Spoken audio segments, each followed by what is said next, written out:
नमस्कार, good evening. Crime एक्सटेल्स के आज के इस एपिसोड में आप लोगों का बहुत बहुत स्वागत है। आज की जो हम कहानी आपको सुनाने जा रहे हैं वह एक ऐसी कहानी है जिसे सुनने और जानने के बाद यह तय कर पाना बहुत मुश्किल है कि ये एक कहानी है या हकीकत। पुलिस फाइलों और मीडिया रिपोर्ट्स या कहें इन्वेस्टिगेशन में जो भी फैक्ट्स सामने आए उससे एक तरफ तो ये कहानी पूरी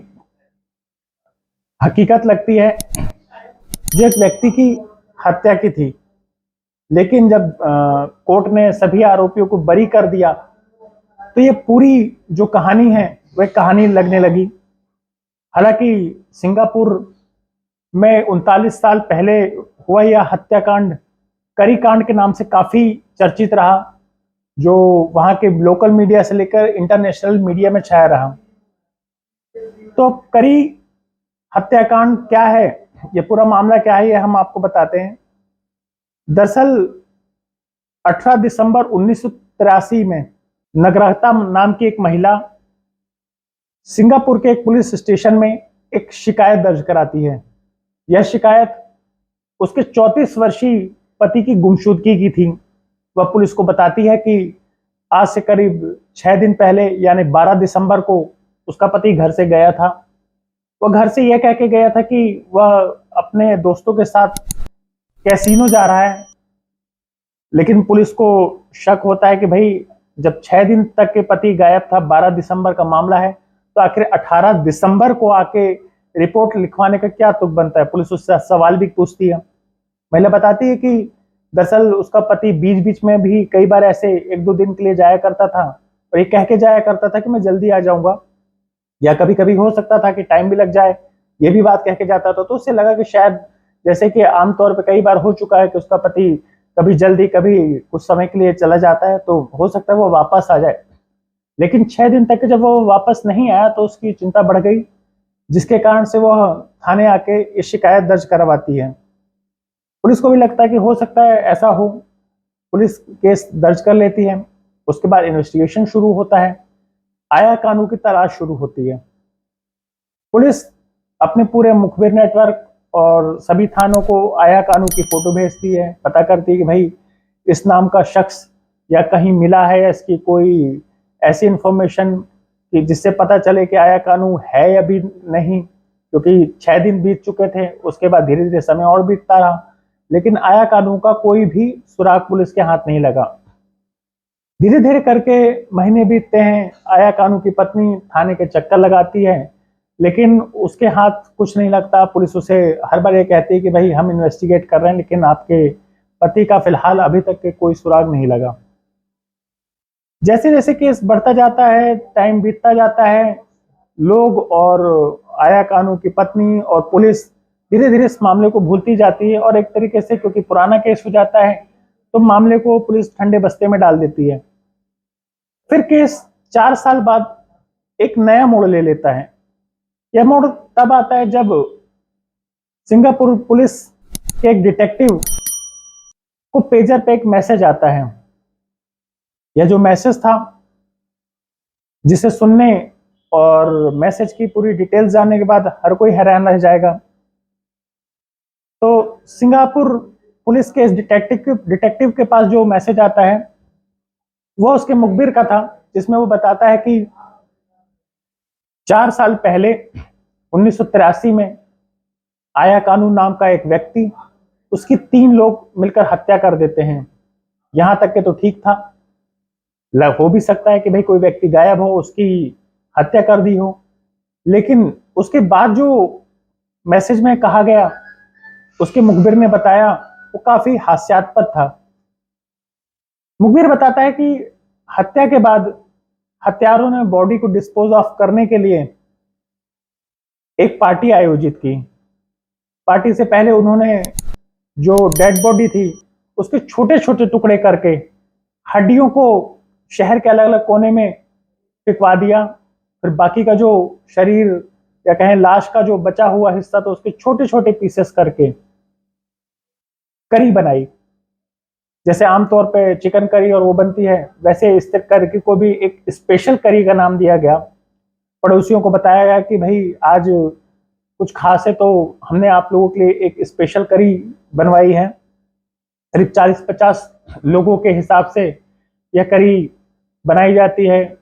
एक बड़े से कढ़ाई में, जिसमें मसाला, जिस तरीके करी में सारे मसाले डाले जाते हैं उस तरीके से मसाले डाले और सब्जी नुमा या इंसानी गोश्त की करी तैयार होती है। उसी हिसाब से 50 लोगों के हिसाब से करीब चावल डाला जाता है। फिर इस चावल और करी को अलग अलग पैकेट्स में पैक करके पड़ोसियों को बांटा जाता है। लोग भी बड़े स्वाद से इस इंसानी गोश्त को करी समझकर खा लेते हैं।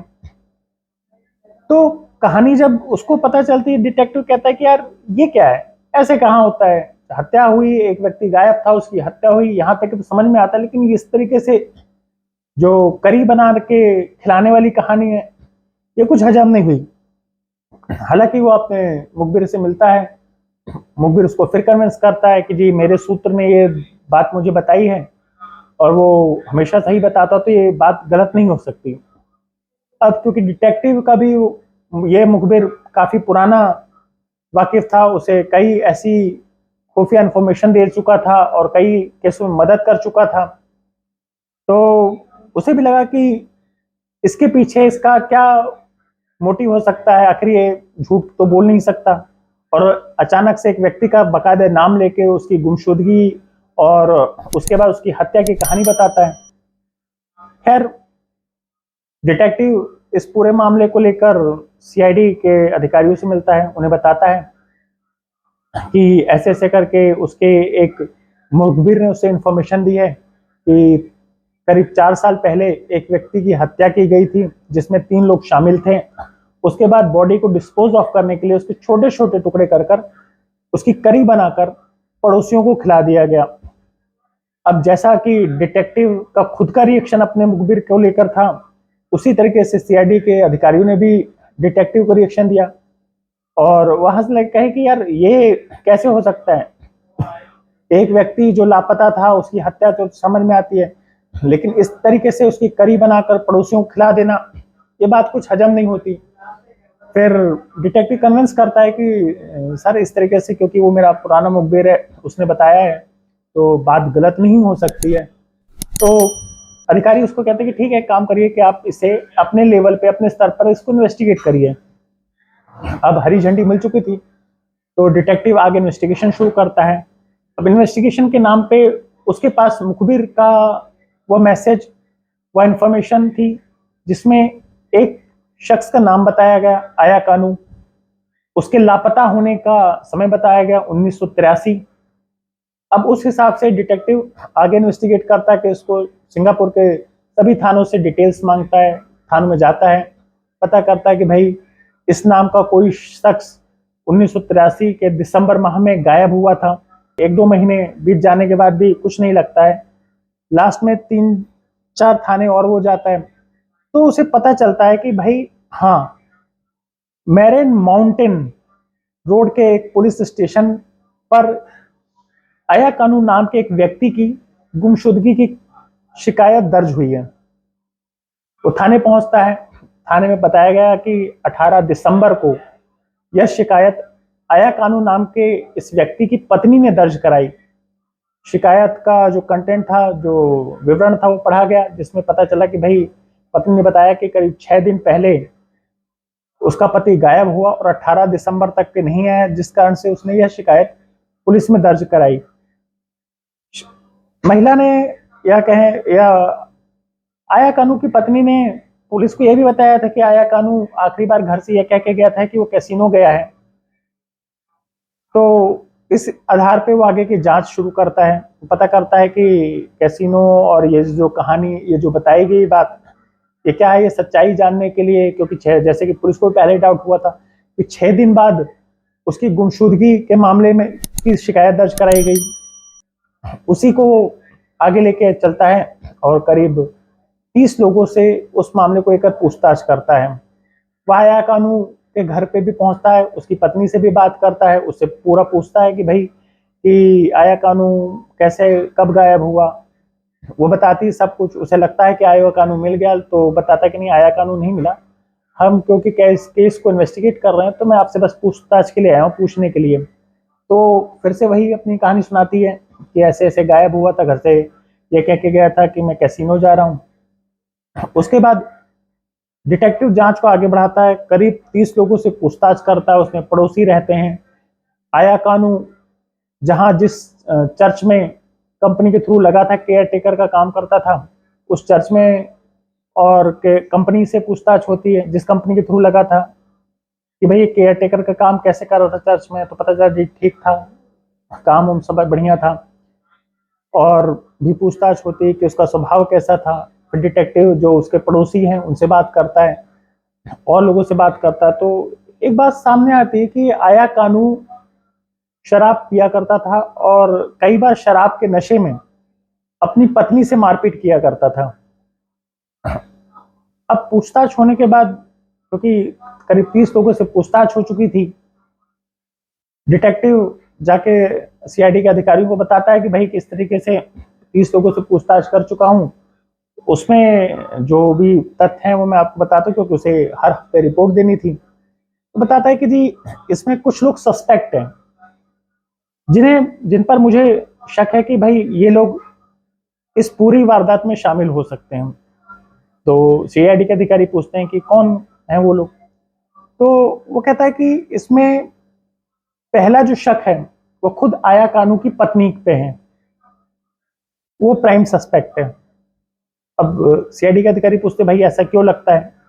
तो बताता है कि जिस हिसाब से उसने 6 दिन बाद पति के गायब होने की शिकायत पुलिस में दर्ज कराई, उसके बाद उसने एक झूठ बोला कि आया कानू घर से यह कह के गया है कि वह कैसीनो जा रहा है, जबकि उसकी पत्नी को भी पता था। और जैसे कि पड़ोसियों से पूछताछ में पता चला कि आया कानू की फाइनेंशियल कंडीशन या वित्तीय हालत कहें ऐसी नहीं थी कि वो कैसीनो में जाकर जुआ खेल सके। तो यह बात पत्नी को भी पता थी कि उसके पास इतने पैसे नहीं है कि वह जुआ जाके खेले कैसीनो में।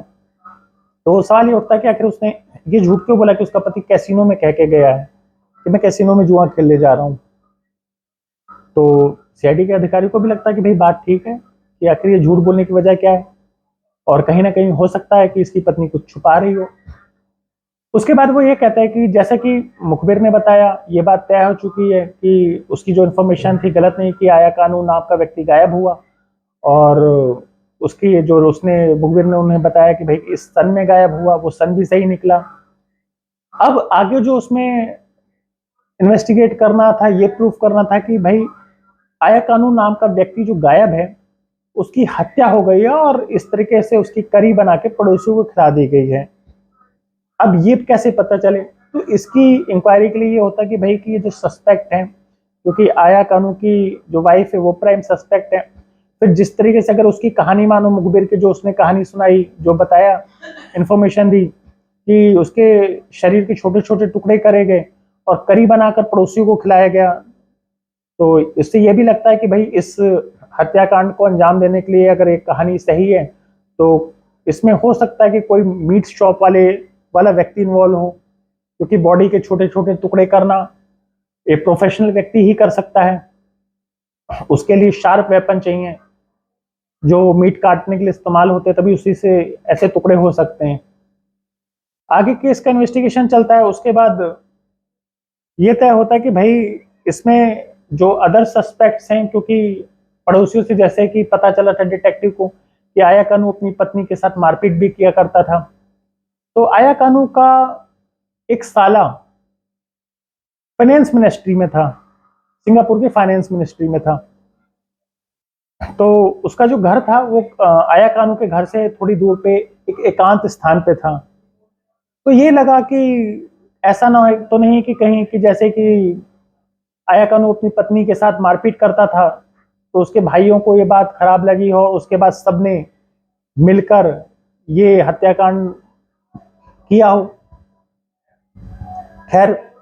क्योंकि सस्पेक्ट है, अब केस का इन्वेस्टिगेशन भी करना था और कुछ फैक्ट भी सामने आ गए थे, तो ये तय हुआ कि भाई जो सस्पेक्ट्स हैं इन्हें पूछताछ के लिए बुलाया जाए या कहें पुलिस कस्टडी में लिया जाए। तो गुमशुदगी की शिकायत के आधार पर पुलिस इन सस्पेक्ट्स को कस्टडी में लेती है, जिसमें आया कानू की पत्नी, उसके 3 साले, आया कानू की सास और तीनों सालों की पत्नियां, कुल मिला के 8 लोग से पूछताछ होती है। काफी दिन तक ये पूछताछ चलती है, लेकिन ये नहीं पता चल पाता कि जो कहानी मुखबिर ने बताई है उस तरीके से हुआ है कि नहीं, क्योंकि जितने भी सस्पेक्ट थे वो ये कह रहे थे कि हमें तो पता ही नहीं कि आया कानू की हत्या हो गई, हमें तो ये पता है कि आया कानू मिसिंग है और आज तक के उसका कोई सुराग नहीं लगा, हम तो खुद उसकी तलाश में हैं। और अब इस तरीके से हम ही लोगों को आरोपी बना के उसकी हत्या के मामले में और इस तरीके से कहानी बनाई जा रही है। पुलिस को भी लगने लगा कि ऐसा तो नहीं कि एक कहानी के उस पर हमने लोगों को अरेस्ट कर लिया, पूछताछ कर रहे हैं, और क्योंकि काफी टाइम होते जा रहा तो ज्यादा दिन तक ले रहे। लेकिन इसी बीच जो आया कानून के 3 साले होते हैं उसमें से एक साला पुलिस पूछताछ में टूट जाता है। वो बताता है कि हाँ ये बात सही है कि आया कानून की हम लोगों ने हत्या कर दी। पूछा जाता है कि किन लोगों ने, तो बताता है कि हम तीनों भाइयों ने मिलकर उसकी हत्या की। दरअसल वो जो कहानी पुलिस को बताता है वो ये कहता है कि आया कानू उसकी बहन के साथ मारपीट किया करता था शराब के नशे में, कई बार उसको समझाया तो भी वो नहीं माना। अब ये तीनों भाइयों को ये बात नागवारा गुजरती थी कि भाई कि उनकी एक बहन जिसके साथ इस तरीके से मारपीट की जाती है और वो कुछ नहीं कर पा रहे हैं, और उनकी बहन या आया कानू या कहें आया कानू की पत्नी वह भी काफी परेशान और टेंशन में चलती थी। तीनों बच्चे भी दुखी रहते थे क्योंकि माहौल घर का ऐसा हो जाया करता था। तो ये तय होता है कि भाई इसको रास्ते से हटा दिया जाए। तो जो उसने बताया कहते हैं कि इन्होंने आया कानू को अपने घर बुलाया, जो इनका आया कानू का जो एक साला था जो फाइनेंस मिनिस्ट्री में था, घर एकांत में था। आया कानू वहां मिलने आता है, तीनों भाई वहां मौजूद रहते हैं। उसके बाद होता यह है कि आया कानू जैसे ही कमरे में दाखिल होता है, अंदर बढ़ता, तो एक भाई पीछे से रॉड मारकर उसके सर पे उसे लहूलुहान कर देता है। उसके बाद उसकी हत्या कर दी जाती है। फिर यह होता है कि भाई शरीर को डिस्पोज ऑफ कैसे, लाश को कैसे डिस्पोज ऑफ किया जाए, इसको कहाँ ले जाया जाए। फिर उसके बाद ये एक मीट काटने वाला बड़ा सा चाकू लेके आते हैं जिससे उसके छोटे छोटे टुकड़े करते हैं। और जो उसने पूछताछ में पुलिस को बताया, जो एक सस्पेक्ट था आया कानू का साला, कि हमने लाश को ठिकाने लगाने के लिए इसके जो हड्डी के टुकड़े थे, हड्डियां अलग अलग पैकेट्स में पैक करके शहर के अलग अलग कोनों में हमने फेंक दी जिससे कि मिल ना सके।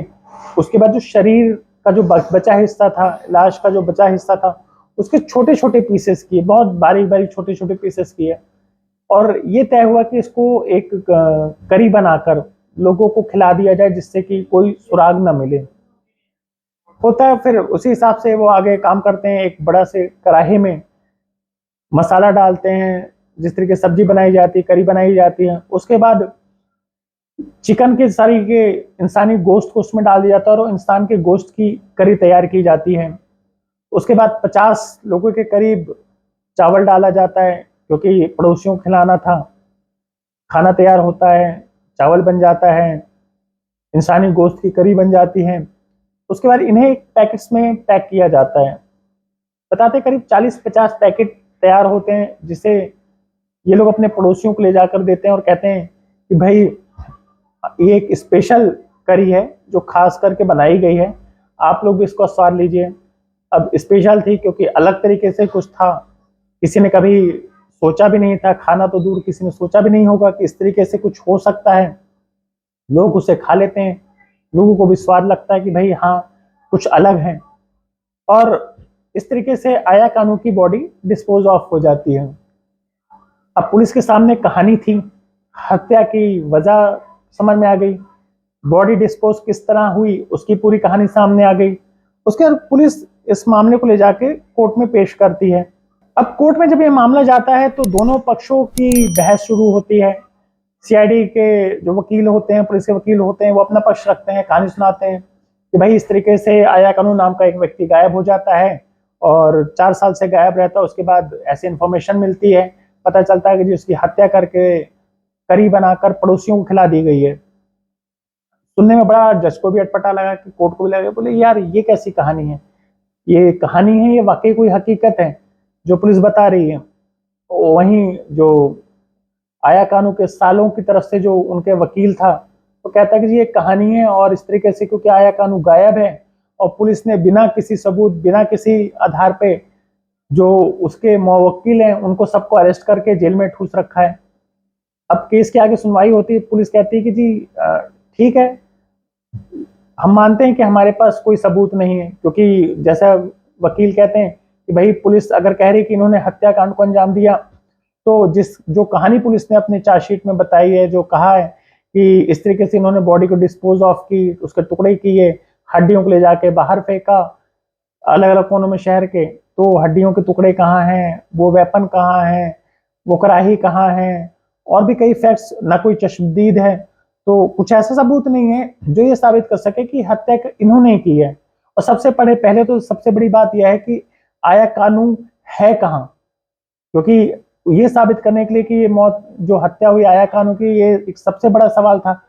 कि क्योंकि पुलिस के पास ऐसा कुछ भी सबूत हाथ नहीं था जो ये साबित कर सके कि ये जो हत्या, ये जो कहानी है, या कुछ ऐसी बरामदगी हो कि आया कानू से संबंधित थी। कोर्ट केस की सुनवाई करती है, कोर्ट कहती है कि ठीक है, आपकी कहानी सुनने में तो अच्छी है, लेकिन इसमें ऐसा कोई भी सबूत नहीं जिससे ये साबित हो सके ये कहानी नहीं, एक हकीकत है, एक वेल प्लान्ड मर्डर है। तो इसका बेनिफिट जो है वो कहीं ना कहीं आरोपियों को बिल्कुल दिया जाएगा। पुलिस भी कहती है कि ठीक है जी, हम मानते हैं कि हमारे पास ऐसा कोई सबूत नहीं है जो ये साबित कर सके कि आरोपियों ने ही गुनाह किया है, लेकिन एक बात तो तय है कि आया कानून नाम का व्यक्ति गायब हुआ, 4 साल पहले गायब हुआ, ये फैक्ट है। और 4 साल जिस तरीके से घर से बता के गया कि मैं वहां जुआ खेलने जा रहा हूँ, कैसीनो जा रहा हूँ, और उसके बाद 4 साल बीत जाने के बाद वो आज भी वापस नहीं लौटा, तो इसका मतलब ये है कि वो कहीं ना कहीं उसके साथ कुछ ऐसा हुआ है जिस कारण से वो वापस नहीं आ पाया। और जहां तक संभावना कि जैसे कि पुलिस फाइल्स कह रही हैं कि उसकी इस तरीके से हत्या हो गई, तो हो सकता है हत्या हो हुई हो, क्योंकि अगर हत्या नहीं हुई होती तो अब तक के वापस आ गया हो, तो 4 साल का समय बीत गया। कोर्ट भी कहती ठीक है, आपकी बात में दम है कि भाई इस तरीके से व्यक्ति मिसिंग है, गायब है, और अगर होता तो वापस आ जाता, लेकिन इस आधार पे, इस कहानी के आधार पर हम ऐसे किसी को सजा या दोषी करार नहीं दे सकते हैं, और वो भी इतने संगीन अपराध के लिए। तो पुलिस कहती है कि ठीक है जैसा आप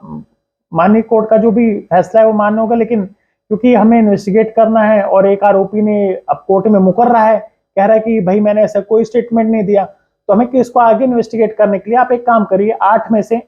5 लोगों को छोड़ दीजिए, क्योंकि जैसे इन्फॉर्मर ने बताया था कि 3 लोगों ने कत्ल किया है और वो 3 आया कानून के साले हैं,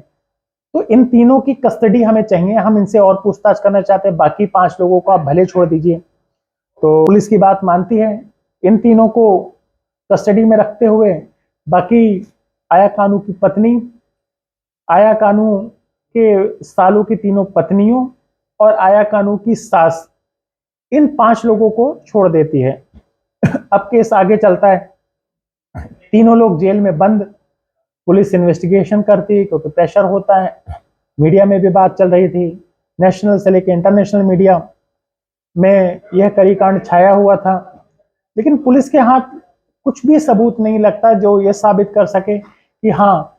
ये जो हत्या हुई आया कानू की हुई और ये जो कहानी है ये सही है। धीरे धीरे समय बीतता है, करीब 4 सालों तक तीनों जेल में रहते हैं। उसके बाद तीनों की ओर से एक अर्जी कोर्ट में दाखिल की जाती है जिसमें कहा जाता है कि हम एक ऐसे गुनाह की सजा भुगत रहे हैं जो हमने किया ही नहीं है, अगर हमारे खिलाफ कोई सबूत है, कुछ है, तो हमें सजा सुना दी जाए, नहीं तो हमें बरी किया जाए, क्योंकि इस तरीके से एक कहानी के दम पर हमें इतने सालों से जेल में रखना कहाँ तक के ठीक है। अब कोर्ट में इस अर्जी पर सुनवाई होती, कोर्ट भी कहती कि भाई बात ठीक है, 4 साल का समय बीत गया और कुछ भी ऐसा नहीं है पुलिस पेश कर पाई कि जो ये साबित कर सके कि हाँ ये गुनाह इन्होंने किया, आया कानू जो गायब हुआ शख्स है उसकी हत्या हो गई है और इस तरीके से बॉडी डिस्पोज ऑफ की है और इन्हीं लोग का इस पूरे हत्याकांड में इन्वॉल्वमेंट है। फिर कोर्ट इन सभी चीजों को देखते हुए पुलिस के पास जो सबूत कुछ नहीं उपलब्ध हो पाए। तो अदालत इस अर्जी पर सुनवाई करते हुए 1991 में 1991 में इन तीनों को भी केस से बरी कर देती है। अब धीरे धीरे करके लोग इस पूरी कहानी को भूलते जाते हैं कि जो ये चर्चित करी कांड था, आया कानू, उसकी हत्या, फिर बॉडी डिस्पोज ऑफ करने का तरीका, लोग भूल ही रहे थे कि 4 साल बाद 1995 में सिंगापुर का एक टीवी शो में ये पूरी कहानी एक सीरीज के रूप में शुरू हो जाती है। लोग देखते हैं कि भाई ये तो वही आया कानू वाला मामला है जो पुराना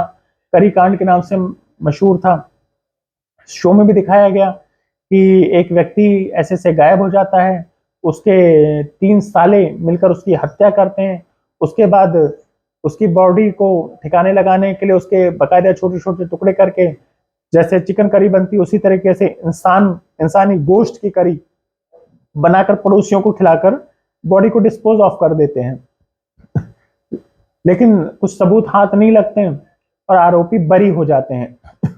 अब ये कहानी क्योंकि जैसे काफी चर्चित मामला था, लोग भी देख रहे थे, तो आया कानू के जो साले इस केस में अदालत से बरी हो चुके थे, उन्होंने भी कहानी देखी, तो उन्होंने कोर्ट में